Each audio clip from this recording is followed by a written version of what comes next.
السلام علیکم. میرا نام محمد ابو بکر ہے. میں نے اس سے پہلے bachelor of science in accounting and finance کیا اور ابھی میں جامعۃ الرشید کلیۃ الشریعہ سال سوم کا طالب علم ہوں. میرا سوال یہ ہے کہ ماڈرن فلاسفی میں جس طرح ہم دیکھتے ہیں کہ جب کلرجی مین شپ سے لوگ باہر نکلے اور اسکیپٹسزم کے بارے میں سوچنا شروع کیا، جب اس چیز کو انہوں نے سوچنا شروع کیا تب انہوں نے دنیا میں ترقی شروع کی ہے. اور ہمارے جس طرح کہ آپ نے ابھی تھوڑی دیر پہلے ٹیکنالوجی کی اتنی زیادہ اہمیت کا بیان کی ہے، ہم لوگ ابھی تک اسی چیز میں پھنسے ہیں. اور سیکنڈلی جب کہ ہمارے اسلام میں بہت ساری تھاٹس ایسی ہوتی ہیں جو پری ڈیٹرمنڈ ہوتی ہیں، تو پہلے سے پری ڈیٹرمنڈ تھاٹس کو لے کے میں ایک تخلیقی ذہن کیسے رکھ سکتا ہوں. اور چونکہ ہمارے ہاں ابھی تک ایسی ٹیکنالوجیکل انوویشن نہیں ہوئی، جب وہ انوویشن نہیں ہوئی تو میں جو بھی کوئی نیا اقدام اٹھانے جاتا ہوں یا قدم اٹھانے جاتا ہوں اس کے بارے میں پہلے سے یہ آ جاتا ہے کہ فلاں چیز حرام ہے، فلاں چیز حرام ہے، فلاں چیز حرام ہے. تو اس چیز کو مد نظر رکھتے ہوئے ہم دنیا میں ترقی کیسے کریں گے؟ بہت شکریہ. بھائی صاحب کا اچھا سوال ہے. وہ کہہ رہے کہ جب ہم ٹیکنالوجی کا استعمال کرتے ہم دیکھتے کہ کسی ترقی کرتے، لیکن جب نئی جدید ٹیکنالوجی کا استعمال کرتے فتوے لگتے حرام ہے، صحیح ہے، نہیں ہے، غلط ہے. اگر آپ دیکھیں گے سائنٹیفک ہسٹری کو، جو 8th سینچری 9th سینچری 8ویں صدی 9ویں صدی ویسٹرنرس کہتے تھے ڈارک ایجز، مطلب اندھیرا کا دور. کون کہتے؟ یوروپین کہتے کہ ڈارک ایجز، اندھیرے کا دور. لیکن اگر آپ ہسٹری پڑھیں گے تو مسلمان چوٹی پہ تھے، اور اس پہ تقریر دیا میں نے 8ویں صدی 9ویں صدی میں جب ویسٹرنرس کہتے تھے ڈارک ایجز، ہم دنیا میں ترقی نہیں کرے. اس ٹائم اگر آپ کو سائنس کے بارے میں سائنٹسٹ بننا ہے تو آپ کو عربی جاننا فرض ہوتا تھا. تو کئی غیر مسلم سائنس کی تحقیق کرنے کے لیے عربی سیکھتے تھے. اور آپ اگر جائیں گے اور میری پوری تقریر سنیں گے تو father of chemistry, who's the father of chemistry؟ کون ہے؟ گیبر ویسٹرن نام. جابر ہے، جابر ابن حیان. اس نے یہ جو الکوہل ہے، یہ الکوہل لفظ کدھر سے ہے؟ الکوہل جو شراب، الکوہل OH کدھر سے ہے؟ عربی لفظ سے الگل. ٹیکنومیٹری کو اس نے ایجاد کیا، مسلمان. آپ دیکھیں گے ابن سینا، ایویسینا ابن سینا، میڈیکل بک رازی. لسٹ آپ کو ملیں گے 8ویں 9ویں 10ویں صدی میں جو ہمارے سائنٹسٹ تھے. میڈیکل اسمال پاکس کا ایجاد کس نے کیا؟ ٹریٹمنٹ کس نے کیا؟ بکس، قانون. ڈاکٹر کے لیے قانون کی 2 والیوم جو تھے وہ آپ کو پڑھنا ہی چاہیے ڈاکٹر بننے کے لیے. لیکن ابھی کیا ہو گیا؟ ہم ترقی نہیں کرے. کیوں؟ پہلے ہم قرآن اور حدیث کے قریب تھے. جب قرآن اور حدیث کے قریب تھے ہم دنیا کے چوٹی پہ تھے. تعداد میں کم تھے ہم، ابھی تعداد میں تو زیادہ ہے. ہم 25%، 2 بلین. جھاگ کی طرح، اللہ کے رسول کہتے ہیں جھاگ کی طرح. کیا فائدہ؟ لوگ جھپٹنے کے لیے ٹھہرے. کیونکہ ہم قرآن اور حدیث کو دور جائیں. جتنا دور جائیں گے اتنا ہم دنیا میں بھی نیچے جائیں گے.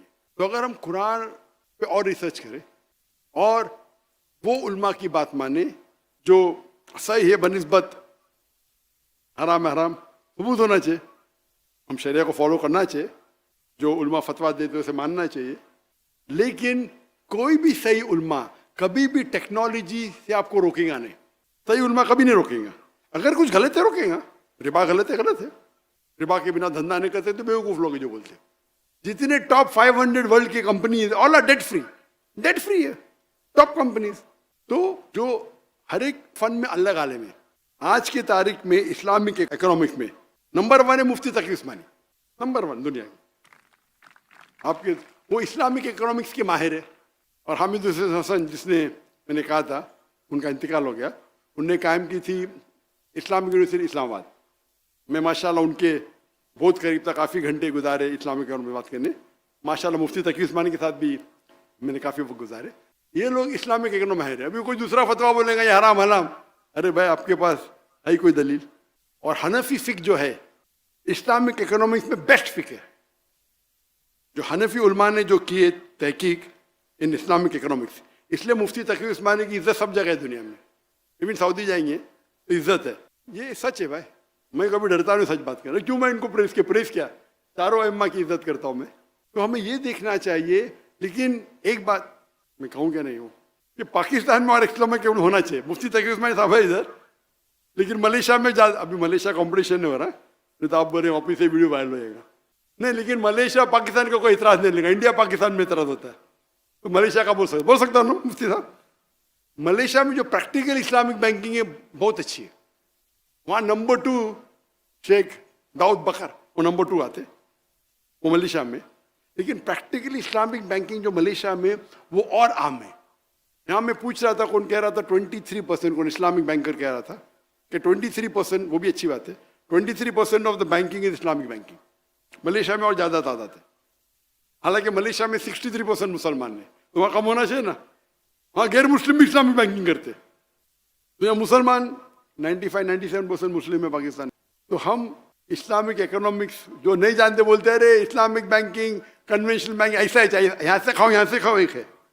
तो मैं बोला भाई आपको इल्म में तो क्यों बात करते भाई, वो मुझे बोलते और वो क्या समझते कि मैं हाँ मिलाऊंगा, बिकॉज आखिर को समझ साइंटिफिक है, सूट बूट टाई वाला, बोलते ये तो इस्लामिक बैंकिंग बकवास है। मतलब कौन बोलता है? तो मैं जब आवाज़ खोलेगा तो उधर डर जाते। मैं बोला भाई आपको नहीं पता तो क्यों मुँह खोल रहे भाई, क्या आपने पढ़ी इस्लामिक इकोनॉमिक्स? नहीं पढ़ी तो क्यों बोल रहे, क्यों अपने आप को जहन्नम में डाल रहे, क्या आप मुफ्ती है क्या?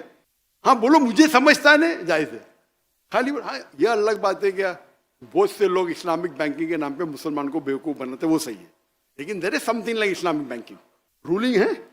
तो आप लोग, अगर मुझे पता इज्जत बहुत है मुफ्ती तक उस्मानी की है माशाल्लाह, लेकिन आप लोग सपोर्ट कीजिए। अभी अगर 25% बोले तो यहाँ 25%, यहाँ से ज़्यादा परसेंट हो जाएगा इस्लामिक बैंकिंग का। मैं तो बेस्ट बोलता हूँ भाई, लोन लो ही मत, बेस्ट है, ना रहेगी बांस ना बजेगी बांसुरी। लोन लेने का तो इस्लामिक बैंक से लो, अगर मजबूरी है तो, लोन नहीं लेना बेस्ट है, मजबूरी है तो इस्लामिक बैंक से लो। तो इस तरीके से एक एक पहलू पे अगर हम तवज्जो दें और पूरा माशरा एक होगा, और अगर टेक्नोलॉजी बढ़ती है तो क्या करना चाहिए आपको सपोर्ट के लिए आप अगर शुरू करते हैं तो आप बड़ी मिसाल के तौर पे मुझे नया जवाब मिलता है।